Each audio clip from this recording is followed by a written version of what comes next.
Hello, thank you for clicking that link and joining me again today. Like my costume, look at that. Oh, the first costume. This is like the quality you can expect. Hopefully not. Hopefully not. But thank you for clicking that link and joining me again today.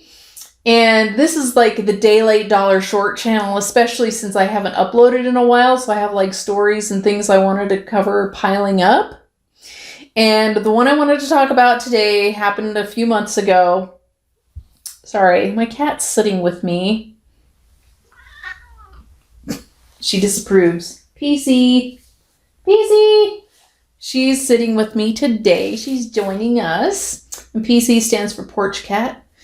And yeah, she's just a cute little tortie. And what was I going to say? Oh yes, Remi Bader. I don't know how to say her name. I apologize, I'm probably butchering it. She was asked to leave the Deep Hollow Ranch in Mantuac, New York. I'm probably saying that wrong too. And the only thing I could think of is she probably wigged out on someone when they told her she couldn't ride, and that's why they asked her to leave. She put them on blast because she felt she was wrongly treated.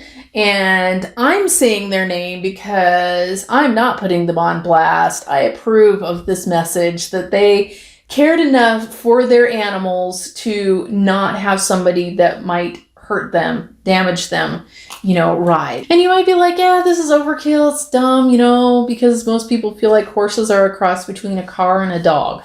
But really, horses should only carry 20% of their body weight.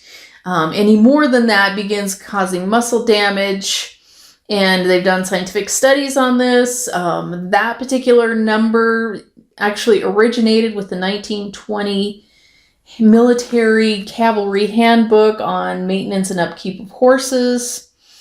And they've also done recent studies. I'll link one below where they measured, they put, 30% of the horse's body weight on them with rider and equipment and everything, put the, exercise the horse and everything. Then they did blood tests to find out if there was muscle damage. And they discovered that anything pretty much over 20% did cause muscle damage. So that's it, folks. It's 20% or less. And you would think, oh, well, we can just put her on a bigger horse, 20% of a larger horse. Well, larger horses like the Shire or the Clydesdale, those horses are meant to pull, so their musculature is different. Their back's going to be a bit weaker, as opposed to a saddle horse that is meant to be ridden, and they've been bred that way to, carry riders. So there's a little difference with that. But yeah, I just wanted to agree with the stables. I really think they did a good thing. This was my family's bread and butter actually when I was young, and we did have some large horses that probably could have accommodated her, but maybe the stables didn't, or maybe they didn't feel safe, doing that.